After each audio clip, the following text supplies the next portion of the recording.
আল্লাহ রাব্বুল আলামিন বলেন, মা কানা লিল মুশরিকিনা আইয়ামুরু মাসাজিদাল্লাহ। মাসজিদুন শব্দটি এক বচন, এর বহু বচন হচ্ছে মাসাজিদ। মাসাজিদাল্লাহ তার মানে এই দুনিয়াতে যত মসজিদ রয়েছে সবগুলি মসজিদ। যারা শিরক করে, যারা মুশরিক, যারা আল্লাহর সাথে অংশীদারিত্ব স্থাপন করে, যারা আল্লাহর কর্তৃত্বে বাদ বসায়, যারা আল্লাহর অধিকারকে খর্ব করে, এই জাতীয় কাজ যারা করে তাদের উচিত নয় মসজিদের দায়িত্ব গ্রহণ করার। আইয়ামুরু মাসাজিদাল্লাহ, মসজিদের তত্ত্বাবধান, মসজিদের দেখাশোনা, মসজিদের ব্যবস্থাপনা, এক কথায় একটা মসজিদ পরিচালিত হতে যা প্রয়োজন তা মুশরিকদের উচিত না। এটা মুশরিকরা এই দায়িত্ব হাতে নিতে পারবে না, যদিও জোর জবরদস্তিতে নিতে চায় অনেকাংশে।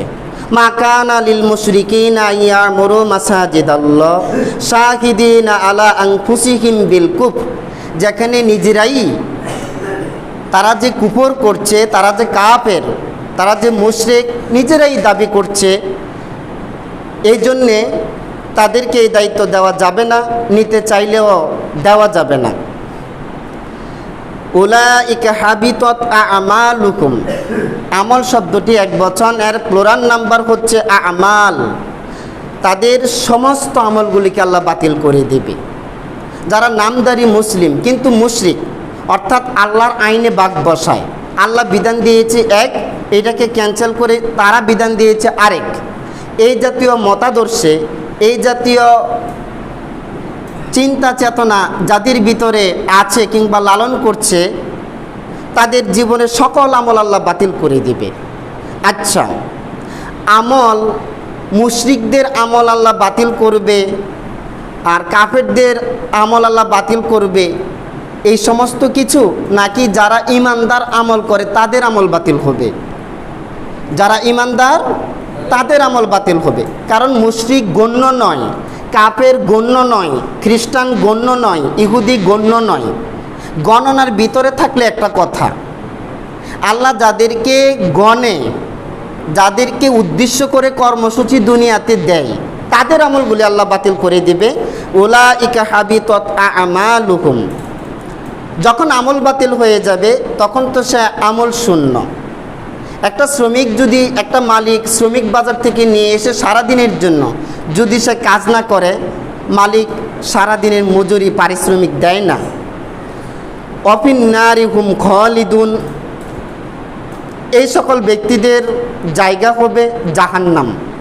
অফিন নারিহুম খালিদুন, এবং তারা সেখানে থাকবে চিরস্থায়ী, আর কখনো বের হতে পারবে না। এই আয়াতটির অনুবাদ আবার পুরো বলছি, মা কানা লিল মুশরিকিনা আইয়ামুরু মাসাজিদাল্লাহি শাহিদিনা আলা আনফুসিহিম বিল কুফর, যারা শিরক করে আল্লাহর সাথে তারা মসজিদ সমূহের দায়িত্ব নিতে পারবে না, যেহেতু তারা নিজেরাই কুফরির স্বীকৃতি দেয়, কুফরির সাক্ষ্য দেয়। উলাইকা হাবিতাত আমালুহুম, তাদের জীবনের সমস্ত আমলগুলিকে আল্লাহ বাতিল করে দিবে। ওয়াফিন নারিহুম খালিদুন, বিনিময় হিসাবে পাবে জাহান্নাম, আর সেখানে থাকবে তারা চিরকাল। 18 নম্বর আয়াত সূরা তাওবা। ইন্নামা ইয়ামুরু মাসাজিদাল্লাহ, তাহলে মসজিদের দায়িত্ব নিবে কে? এবার আল্লাহ সেগুলি বলে দিয়েছে। ইন্নামা ইয়ামুরু মাসাজিদাল্লাহি মান আমানা বিল্লাহ ওয়াল ইয়াউমিল আখির, মসজিদ দেখাশোনা তত্ত্বাবধানের দায়িত্ব তারাই নিবে মান আমানা বিল্লাহ, যারা আল্লাহর প্রতি একনিষ্ঠভাবে ঈমান আনবে, ওয়াল ইয়াউমিল আখির, পরকাল আছে, জবাব একদিন দিতে হবে জীবনের প্রতিটি কর্মের, এই মানসিকতা যারা লালন করে, মনে প্রাণে দৃঢ়ভাবে যারা এই কথা বিশ্বাস করে, তারা। আর কারা? ও আকামাস সলাতা, যারা সলাত কায়েম করে। একটা হচ্ছে কায়েম মানে প্রতিষ্ঠিত করা, চালু করা, সকলের মাঝে বিষয়টা এস্টাবলিশ করা। তাহলে বোঝা গেল যারা এস্টাবলিশ করতে চায়, নিজেরা এস্টাবলিশ হতে হবে, প্রতিষ্ঠিত হতে হবে। অর্থাৎ যারা একুরেটভাবে নিজেরা সলাত আদায় করে এবং পরিবারকে সলাতের দিকে নিয়ে আসে এবং গোটা সমাজকে ভালো করার চেষ্টা চালা সলাতের মাধ্যমে সলাৎ কায়েম করে। ও আতা জাকা, যদি সে বিত্তশালী হয়, শরিয়া মোতাবেক সে যদি জাকাত দেওয়ার ক্ষমতা রাখে, যারা জাকাত দেয়, ওয়ালাম একশো ইল্লাল্লাহ, এবং যারা আল্লাহকে ছাড়া আর কাউকে ভয় করে না, ফা আসা উলাইকা আই একুনু মিনাল মুহতাদিন, আশা করা যায় তারাই হেদায়েতের উপরে আছে। আবার বলছি, ইন্নামা ইয়ামুরু মাসাজিদাল্লাহি মান আমানা বিল্লাহ, মসজিদ সমূহের দায়িত্ব নেবে তারাই যারা আল্লাহর প্রতি ঈমান আনে, ওয়াল ইয়াউমিল আখির, বিচার দিবসের প্রতি ঈমান আনে, ওয়া আকামাস সালাতা, সালাত কায়েম করে, ওয়া আতাজ যাকাতা, এবং জাকাত প্রদান করে, ওয়া লাম ইয়াখশা ইল্লাল্লাহ, আর আল্লাহ ছাড়া পৃথিবীর কাউকে ভয় করে না। কয়টা? এক, আল্লাহর প্রতি ঈমান আনা। 2, পরকালের প্রতি ঈমান আনা। 3, সালাত কায়েম করা। 4, জাকাত প্রদান করা। 5, আল্লাহ ছাড়া আর কাউকে। এই 5 শ্রেণীর লোক পৃথিবীর সকল মসজিদের দায়িত্ব নিবে। যদি তারা এই মসজিদের দায়িত্ব নেয়, এই যে ফা আসা উলাইকা আই ইয়াকুনু মিনাল মুহতাদিন, আশা করা যায় এই সকল লোকগুলি হেদায়েতের উপরে আছে। তো যারা নিজেরা হেদায়েতের উপরে থাকবে আর হেদায়েতপ্রাপ্ত বান্দা দ্বারা যে কাজ পরিচালিত হবে সেটাও হেদায়েতের দিকেই যাবে। কথা তা না? আল্লাহ ছাড়া কাউকে ভয় করতে পারবে না, আল্লাহ উল্লেখ করে দিয়েছে। প্রিয় উপস্থিতি, মসজিদের গুরুত্ব কতটুকু এই দুনিয়াতে? মসজিদের গুরুত্ব অনেক, যা বলে শেষ করা যাবে না। আল্লাহ রাব্বুল আলামিন এর হাবিব রাসূল সাল্লাল্লাহু আলাইহি সাল্লাম যখন মক্কার মাটিতে টিকতে পারেননি, একটা পর্যায়ে আল্লাহ পাকের নির্দেশে হিজরত করতে হয়েছে। মক্কা ছেড়ে তিনি মদিনাতে গেলেন। মদিনায় যাওয়ার পরই সর্বপ্রথম উনি যে কাজ হাতে নিয়েছেন সেটি হচ্ছে একটা মসজিদ নির্মাণ করা। যে মসজিদটি নির্মাণ করলেন সেটি হচ্ছে মসজিদে নববী। নাবাতুন শব্দের অর্থ হচ্ছে ওই মাটির তৈরি যে মসজিদ, সেটি হচ্ছে মসজিদে নববী। আল্লাহ রাসূল সাল্লাল্লাহু আলাইহি সাল্লাম এই মসজিদে নববী তৈরি করলেন। এই পৃথিবীতে শিক্ষা ব্যবস্থার যাত্রা শুরু হয়েছে সর্বপ্রথম মসজিদ থেকে। আর বলার অপেক্ষা রাখে না, হাদিসে এসেছে এই পৃথিবীর শ্রেষ্ঠতম জায়গা হচ্ছে মসজিদ। আর শ্রেষ্ঠতম জায়গা থেকে যারা শিক্ষা গ্রহণ করবে তারা মূলত প্রকৃত শিক্ষাই গ্রহণ করবে।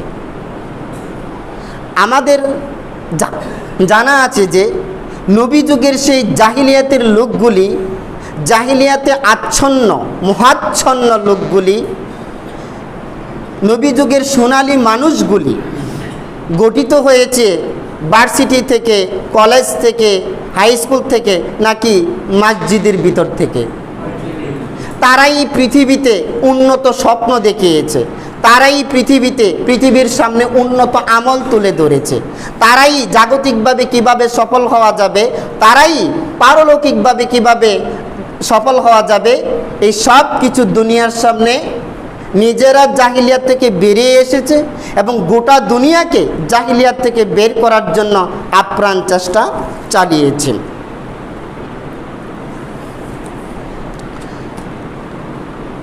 আল্লাহ রাসূল সাল্লাল্লাহু আলাইহি সাল্লাম মসজিদ থেকেই সৈন্যবাহিনী প্রেরণ করতেন এবং এখানেই যুদ্ধের বিভিন্ন সরঞ্জামাদি সংরক্ষিত থাকতো, দূরে কোথাও যেতে হতো না। আল্লাহ রাসূল সাল্লাল্লাহু আলাইহি সাল্লাম এর স্বতন্ত্র কোনো মেহমানখানা ছিল না। বহির্বিশ্ব থেকে বা অন্য কোনো রাষ্ট্র থেকে কোনো লোক, কোনো দূত আল্লাহ রাসূলের সাথে দেখা করতে চাইলে এই মসজিদের ভিতরেই করত। যদি তাদেরকে আপ্যায়নের জন্য কিছু করতেন, মসজিদের ভিতরেই করতেন। একটা মসজিদ হলো গোটা সমাজের মিলন কেন্দ্র। এখানে এসে একে অপরের দুঃখ সুখ জানার চেষ্টা করবে, একে অপরের উপকারে নিজেকে ব্যতিব্যস্ত রাখবে, নিজেকে বিলিয়ে দেওয়ার স্বপ্ন দেখবে।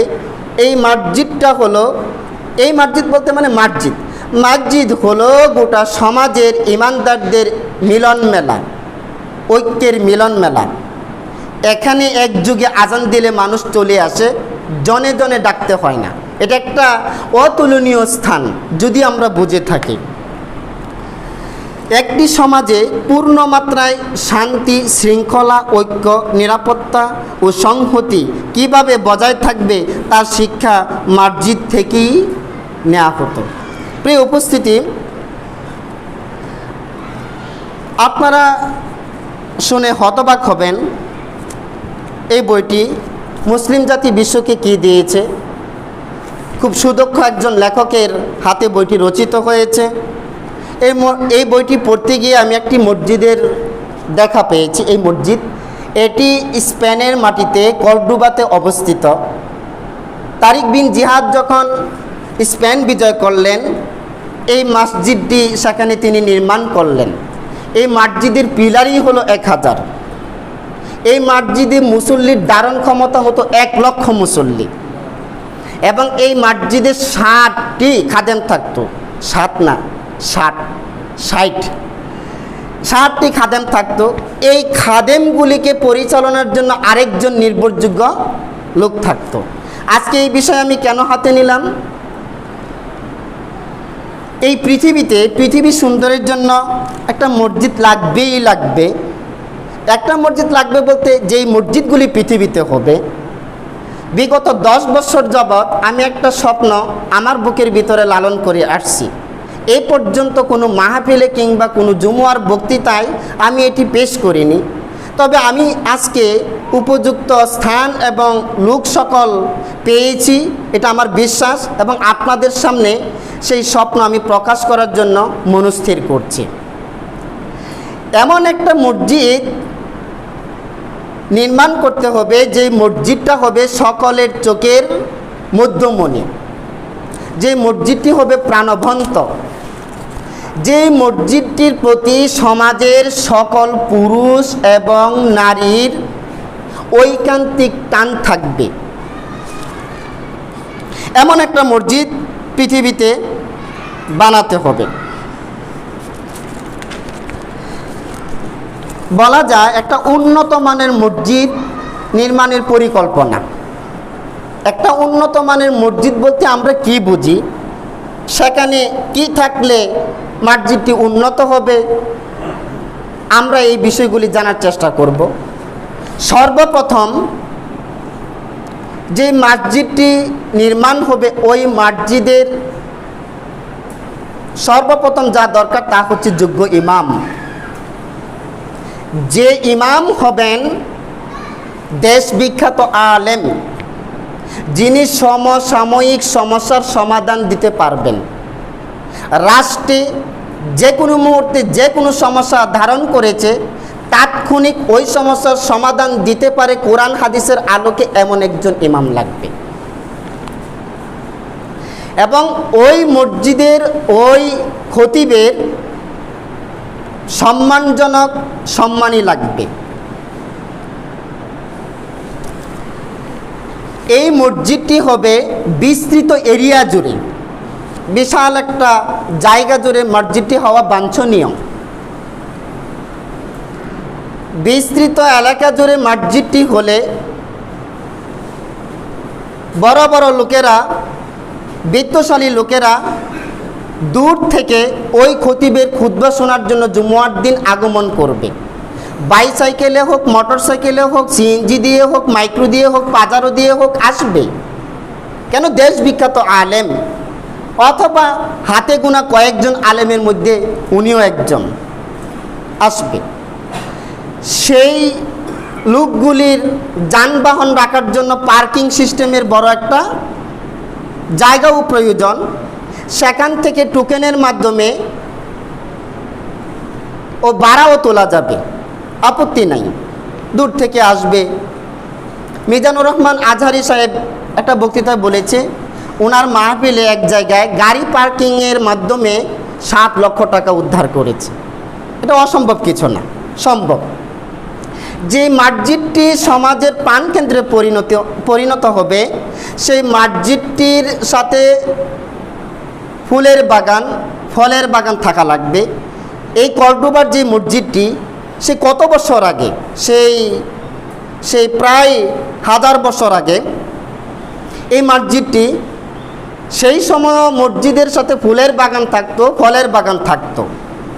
খ্রিস্টানরা, ইহুদিরা বা বিজাতীয় লোকেরা কি দেখে তারা মুগ্ধ হবে? ইসলামের শান, শৌকত, ইমেজ, পরিষ্কার পরিচ্ছন্নতা, হ্যাঁ, এই সব কিছু দেখে তারা মাতোয়ারা হয়ে যাবে। তারা এইগুলি দেখে একটা পর্যায়ে ইসলাম ধর্ম গ্রহণ করবে। দরকার ওই মসজিদে, প্রাণবন্ত মসজিদের আরেকটি দিক থাকতে হবে, সেটি হচ্ছে মনোরম গোসলখানার পরিবেশ থাকা লাগবে, হাউজের ব্যবস্থা থাকা লাগবে, যাতে করে ওযু এবং গোসল করা যায়। ওই মসজিদে আল্লাহর বান্দাদের জন্য পানি খাওয়ার ব্যবস্থা রাখতে হবে, উন্মুক্ত ব্যবস্থা। ওই মসজিদে নারী এবং পুরুষ সালাত আদায় করতে পারে, ওই মানের একটা মসজিদ লাগবে। আপনারা অবাক হবেন এই কথা শুনে, না অবাক হওয়ার কিছু নয়। নারীদের জন্য প্রবেশ পথ থাকবে আলাদা, পুরুষদের জন্য প্রবেশ পথ থাকবে আলাদা। তাদের ওযু, গোসল, প্রস্রাব, পায়খানা, শৌচকার্যের জন্য যা যা প্রয়োজন পুরুষের আর যা যা প্রয়োজন নারীর, তাদের জন্য আলাদা গেট, আলাদা সিস্টেম, আলাদা ব্যবস্থাপনা, এবং পুরুষদের জন্য আলাদা ব্যবস্থাপনা থাকবে পৃথক পৃথক ওই মসজিদটির সাথে।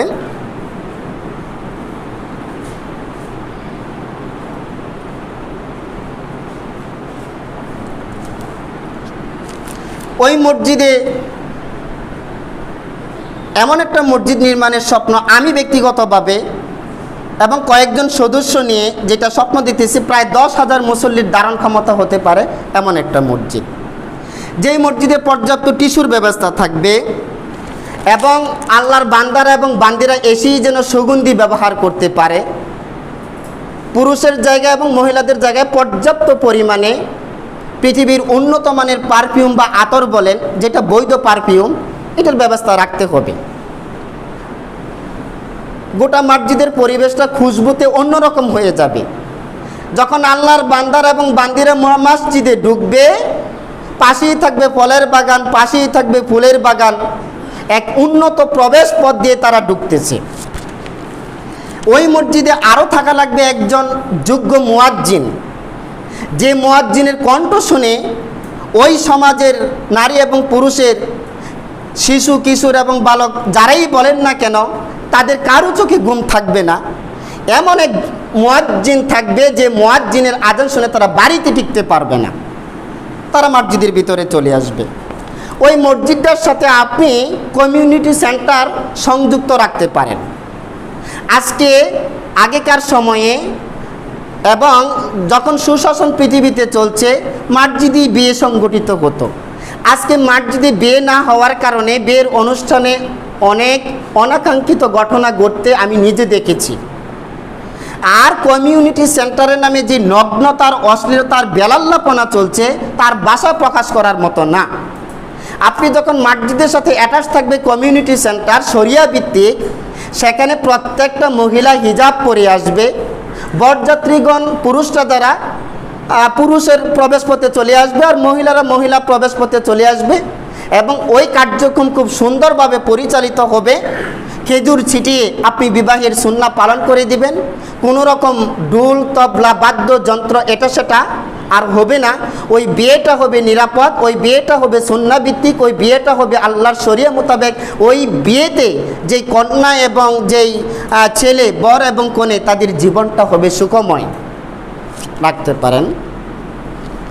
ওই মসজিদে সিসি ক্যামেরার ব্যবস্থাও থাকা লাগবে। যতক্ষণ পর্যন্ত পৃথিবীতে প্রযুক্তি থাকে ততক্ষণ পর্যন্ত এই কথা, যাতে করে বড় ধরনের সমস্যা ঘটলে আমরা ভিডিও ফুটেজ দেখে আমরা ওই সমস্যাকারীকে চিহ্নিত করতে পারি এবং উপযুক্ত ব্যবস্থা গ্রহণ করতে পারি। প্রিয় উপস্থিতি, ওই মসজিদের লাগবে নিরাপত্তা প্রহরী, দারোয়ান লাগবে, কারণ ওইখানে অনেক দামি দামি জিনিস থাকবে। চোরে না শুনে ধর্মের কাহিনী, চোর বুঝে না কোনটা রাজার বাড়ি আর কোনটা ফকিরের বাড়ি। তার কাজ হচ্ছে আমি কিছু জিনিস চুরি করব। এই জন্য মসজিদেও প্রহরী লাগবে। চোরে না শুনে ধর্মের কাহিনী। ওই মসজিদটার সাথে বিশাল খেলার মাঠ থাকবে, প্লেগ্রাউন্ড থাকবে, যেখানে বিকালবেলায় ছেলেরা খেলবে, ব্যায়াম করবে, শারীরিক চর্চা করবে। অধিকাংশ জায়গায় খেলাধুলা করে তারা পুকুরে ঝাঁপিয়ে পড়ে বা অন্যত্র চলে যায়। আজান হয়, দূরে মসজিদ, তারা যায় না। যুবকরা সলাথারা হচ্ছে, আল্লাহর বিধান থেকে দূরে চলে যাচ্ছে। অথচ প্রত্যেকটা রাষ্ট্রের মেরুদণ্ড হলো যুবক। ভাষা আন্দোলনে জীবন দিয়েছি যুবক, ৭১-এর স্বাধীনতা আন্দোলনে ভূমিকা রেখেছি যুবক। এই পৃথিবীতে যত কল্যাণ সাধিত হয়েছে, যত ধরনের বিপ্লব রিভলিউশন হয়েছে, আপনারা ইতিহাস তালাশ করে দেখবেন প্রত্যেকটার পেছনে মেজর পার্সন লোক হলো যুবক। আজকে যুবকরাই হাতছাড়া হয়ে যাচ্ছে ইসলাম থেকে। ওই মসজিদের সাথে যখন প্লেগ্রাউন্ড থাকবে, তারা খেলাধুলা শেষে মসজিদে চলে আসবে। ওই মসজিদে সাপ্তাহিক, মাসিক এবং বার্ষিক তাফসির মাহফিলের আয়োজন করা হবে। আমরা ওয়াজ করি শীতের কালে, মানুষ এক বছর এগুলি মনে রাখে না। সাপ্তাহিক যদি আলোচনা করা হয়, গোটা সমাজের মানুষগুলি, যেখানে 10,000-এর মতো লোক, ওই মসজিদটাই ওই রকম। সেখানে সাপ্তাহিকভাবে তারা আল্লাহর কোরআন জানবে, মাসিক জানবে, বার্ষিক জানবে।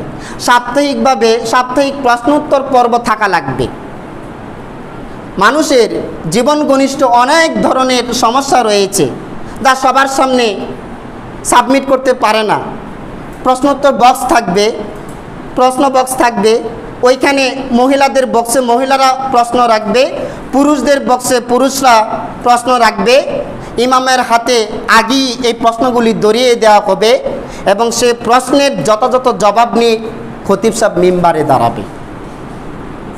প্রিয় উপস্থিতি, শিশু, কিশোর, যুবক এবং বয়স্কদের জন্য অর্থসহ কোরআন শিক্ষার ব্যবস্থা থাকা লাগবে ওই মসজিদে। এটা করা হবে।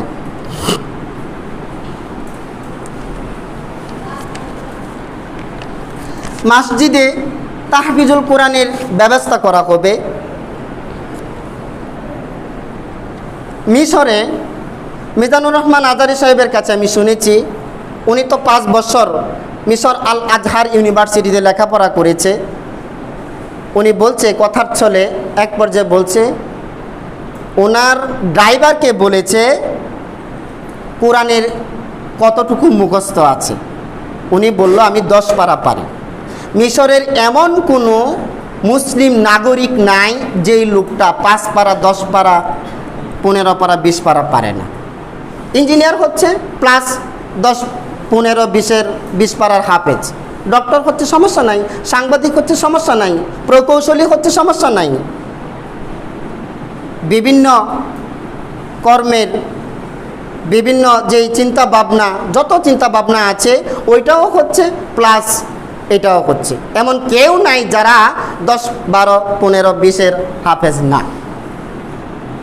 আজকের পৃথিবীতে বা যে কোনো রাষ্ট্রে এই সিস্টেম যদি চালু হয়, প্রত্যেকটা মানুষই কোরআন হাদিস জানবে। পাশাপাশি সে ডক্টর হবে, দুনিয়ার বিখ্যাত ডক্টর হোক, সমস্যা নেই। তো সে জার্নালিস্ট হবে, সমস্যা নাই, যে কিছু হতে পারে, হবে। কিন্তু প্রথমে প্রাইমারিলি লাগবে এই কোরআনটা, এই কোরআন পড়তে পারাটা, এই কোরআন বোঝাটা। এই জন্য তাহফিজুল কোরআনের ব্যবস্থা থাকবে। ওই মসজিদে থাকবে কবিতা আবৃত্তির ব্যবস্থা। যারা ইসলামী কবিতা তৈরি করবে, ইসলামী কবিতা, যাদের কবিতাগুলি পাঠ্যবস্তুকে সিলেবাস হিসেবে শিক্ষা মন্ত্রণালয় থেকে গোটা রাজ্যের জনগণের কাছে, ছাত্রছাত্রীর কাছে পৌঁছিয়ে দেওয়া হবে। আল্লাহ রাসূল সাল্লাল্লাহু আলাইহি ওয়াসাল্লাম মসজিদে নববীর ভিতরে 2টা মিম্বার, এখনও সেই 2টা মিম্বার আছে। একটা হচ্ছে বিশ্বনবীর জন্য একটা মিম্বার, আরেকটা হচ্ছে হাসান বিন সাবিত, একজন কবির জন্য একটা মিম্বার। হাসান বিন সাবিত কবি ছিলেন, পাশেই আল্লাহ রাসূলের পাশেই হাসান বিন সাবিত ওই মিম্বারে বসে কবিতা আবৃত্তি করে করে যুবকদেরকে উদ্বুদ্ধ করতো আল্লাহর রাসূলের পক্ষে। আল্লাহু আকবার। থাকা লাগবে, কবিতা আবৃত্তির ব্যবস্থা করা লাগবে এবং যে কোনো কোরআন প্রতিযোগিতা, কেরাত প্রতিযোগিতা, কবিতা প্রতিযোগিতা, কবিতা আবৃত্তি প্রতিযোগিতা থাকা লাগবে। অর্থাৎ এই মসজিদ থেকে তারা যেন বিমুখ না হয়, শিক্ষার এই বিষয়টিও থাকবে। ওই মসজিদ থেকে শিক্ষা সফরের ব্যবস্থা করা হবে। আল্লাহ রাব্বুল আলামিন কোরআনে বলেছে, কুল সিরু ফিল আরদ সুম্মা নজুরু কাইফা কানা আকিবাতুল মুকাদ্দিবিন। নবী আপনি বলে দিন, সিরু ফিল আরদ, আমার পৃথিবীটা, আমার জমিনটা ঘুরে দেখো, সুম্মা নজুরু, তারপরে দেখো, কাইফা কানা আকিবাতুল মুকাদ্দিবিন, আমাকে যারা অস্বীকার করেছে ওই বড় বড় অস্বীকারীদের পরিণতি আমি কী করেছি। আল্লাহ বলেছে সামুদ জাতিকে ধ্বংস করেছে, আদ জাতিকে ধ্বংস করেছে, লুত জাতিকে ধ্বংস করেছে, কওমে আদ, কওমে সামুদ, এই সকল জাতিকে ধ্বংস করেছে। তারা যে সকল জায়গায় ছিল ওই জায়গায় যেই এই লক্ষণগুলি আছে, এই চিহ্নগুলি আছে, এইগুলি দেখে তোমাদের ইমান আরও পাকাপুক্ত হবে, তোমরা মজবুত ইমানের অধিকারী হতে পারবে, শিক্ষা সফরের ব্যবস্থা করা যাবে। সুতরাং এই ঘাটতিও থাকবে না। ওই মসজিদ থেকে লিডারশিপ তৈরি হতে হবে, নেতৃত্ব কিভাবে দেওয়া যায়, জনগণকে কিভাবে ড্রাইভ করা যায়, মানুষকে কিভাবে পরিচালিত করার যে একটা অতুলনীয় ক্ষমতা, এটা কিভাবে তৈরি হয়। যেমন কথার কথা, মিম্বারে দাঁড়িয়ে কথা বলা, মানুষের সামনে দাঁড়িয়ে কথা বলা, 10 জন মানুষকে লিড করা বা পরিচালনা করা, ফোরম্যান বলেন, ফোরম্যানও তো 2-4 জন যুগালি পরিচালনা করে না, এটা আলাদা একটা ক্ষমতা লাগে। ওই মসজিদ থেকে ওইটাও ওই সমাজের লোকদেরকে শিক্ষা দেওয়া হবে। আমি বলতেছিলাম একটা উন্নত মানের মসজিদ নির্মাণের পরিকল্পনা। প্রিয় উপস্থিতি, ওই মসজিদে থাকবে জাকাত দেওয়ার সিস্টেম। বিত্তশালীরা এই মসজিদের তত্ত্বাবধায়ক যারা, তাদের কাছে তাদের জাকাতের সম্পদগুলি সুপর্দ করবে। আর ওই সুদক্ষ খতিব যারা জাকাত গ্রহণ করার মতো ক্ষমতা রাখে, অর্থাৎ জাকাত প্রাপ্য যারা, তাদের তালিকা করে সুবিন্যস্তভাবে তাদের ঘরে ওই জাকাতের সম্পদগুলি পৌঁছিয়ে দেওয়া হবে। জরুরি ত্রাণ তহবিল থাকবে। যে কোনো মুহূর্তে একটা সমস্যা হয়েছে, সেটা গরিবও হতে পারে, ধনীও হতে পারে। সেই ধনী মুখ ফুটে বলতে পারতেছে না, তার আর্থিক সমস্যা রয়েছে, ওই মসজিদ কেন্দ্রিক জরুরি ত্রাণ তহবিল থেকে ওই ধনীর সহায়ক হিসাবে ভূমিকা রাখবে এই জরুরি ত্রাণ তহবিল। কুরবানির গোশত বিতরণের সিস্টেম থাকা লাগবে ওই মসজিদ কেন্দ্রিক, মানুষের অভাবীদের ঘরে ঘরে কুরবানির গোশত দিয়ে দেওয়া হবে। থাকবে মেডিকেল ক্যাম্প, অর্থাৎ ওই সমাজের কেউ যদি রোগাক্রান্ত হয়, তাকে ওই যে জরুরি ত্রাণ তহবিল বলেন অথবা মসজিদের যে আয়ের খাত বলেন, ওই আয় থেকে ওই রোগীর তাৎক্ষণিক চিকিৎসার ব্যবস্থা গ্রহণ করতে হবে।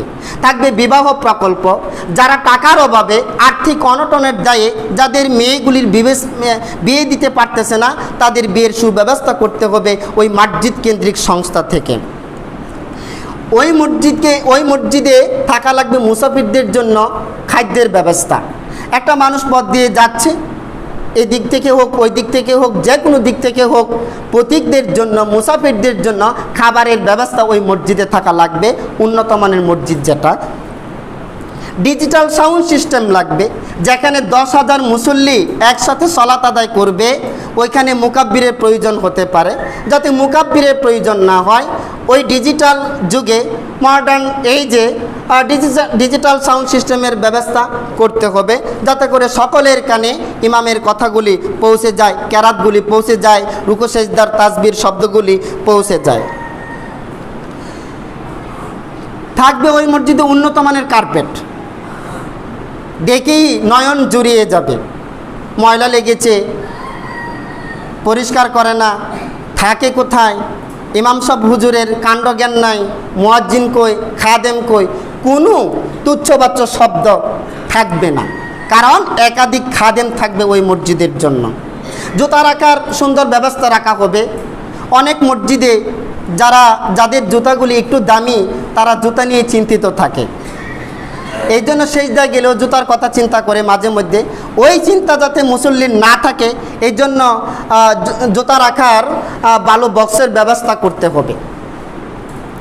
একটা বড়লোক মানুষের একটা জুতা 20,000ও আছে, 30,000 টাকাও আছে।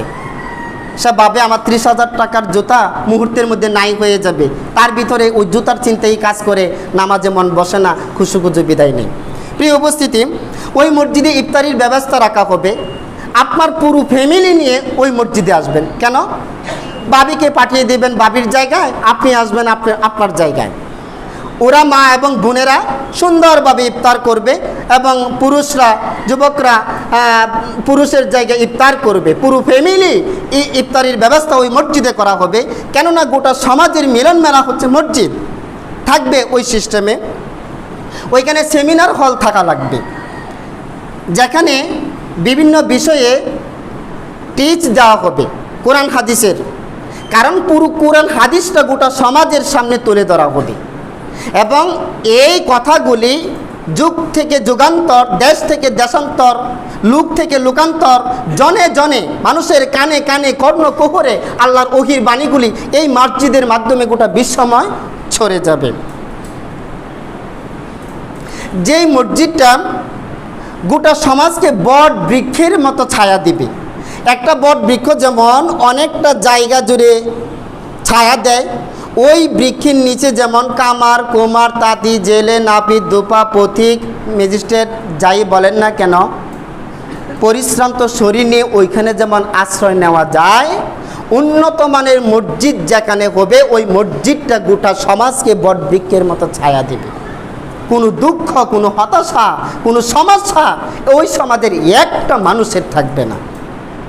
প্রিয় উপস্থিতি, ওই মসজিদটা যেটা উন্নত মানের মসজিদ হবে, আমি ব্যক্তিগতভাবে যেটা স্বপ্ন দেখি, ওই মসজিদটার চারদিকে দক্ষিণে, উত্তরে, পূর্বে, পশ্চিমে প্রতি 1 কিলোমিটারে একজন তাকুয়াবান ব্যক্তি প্রতি 1 কিলোমিটার জুড়ে তাদের ব্যবসা কেন্দ্র প্রতিষ্ঠা করবে।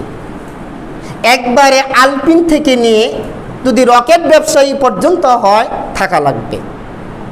বুঝে নেবেন, আলপিন থেকে শুরু করে দক্ষিণে 1 কিলোমিটার, উত্তরে 1 কিলোমিটার, পূর্বে 1 কিলোমিটার, পশ্চিমে 1 কিলোমিটার তাকুয়াবান লোকদের দ্বারা ব্যবসা পরিচালিত হবে।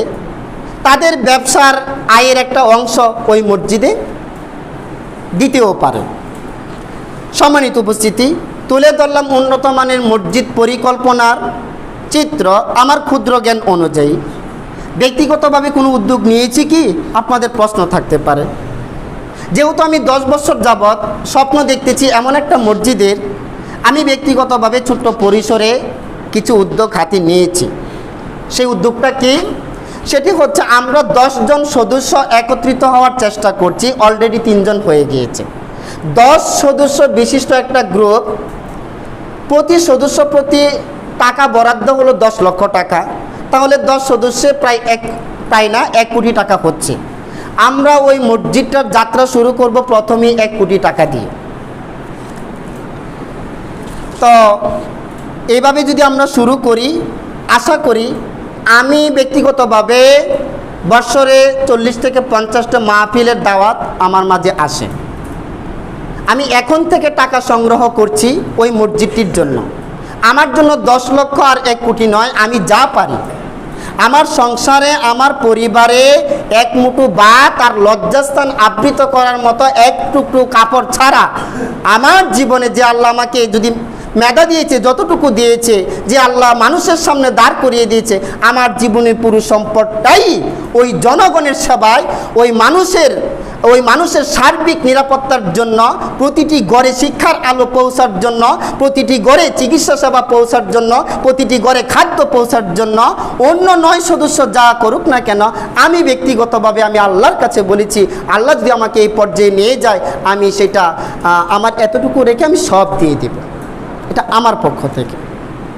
সম্মানিত উপস্থিতি, ওই মসজিদটির বিভিন্ন উপকরণ, টাইলস বলেন, মার্বেল পাথর বলেন, মুজাহিদ পাথর বলেন, কোহিনুর পাথর বলেন, পাইপ বলেন, রড বলেন, সিমেন্ট বলেন, বালি বলেন, ইট বলেন, যাই বলেন না কেন, আল্লাহ পাক তৌফিক দিলে এগুলোর জন্য আটকা থাকবে না।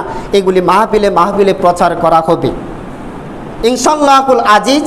এই পরিকল্পনাটি গ্রহণ করেছি তাও কোরআনের আয়াতের ভিত্তিতে। আজকের আলোচ্য বিষয় যারা পরে এসেছে হয়তো বা নাও জানতে পারেন, জানিয়ে দিচ্ছি। আজকের পুরো আলোচনাটির যাত্রা শুরু হয়েছে 9 নম্বর সূরা সূরা তাওবার 17 এবং 18 এই দুটি আয়াত। সবাই বলেন তো কত নম্বর সূরা? সবাই বলেন কত নম্বর? 9 নম্বর সূরা, সূরা তাওবার 17 এবং এমন একটা মসজিদ যদি 8 বছর হোক 10 বছর হোক যাই হোক, যদি এই মসজিদটির যাত্রা শুরু হয়, আপনারা কি সাথে থাকার চেষ্টা করবেন? সবাই থাকবেন? পুরান পাড়া থেকে যদি 100 জন 1 লক্ষ টাকা করে টাকা দেয়, তাও তো আরও 1 কোটি। আর এমনও মানুষ পাওয়া যাবে, মানুষ যদি তাকুয়াবান লোক দেখে এক একজনই 1 কোটি দিবে, 50 লক্ষ দিবে, 10 লক্ষ টাকা দিবে। হ্যাঁ, কেউ পুরো সিমেন্টের দায়িত্ব নিয়ে নেবে, কেউ পুরো রডের দায়িত্ব নিয়ে নেবে। আমরা এই পৃথিবীর বুকে আমরা মানুষকে সত্যিকার অর্থে মানুষ বানানোর জন্য আমরা এই কাজটির জন্য আমরা প্রস্তুত থাকব। আল্লাহ আমাদেরকে কবুল করুক বলে আমিন।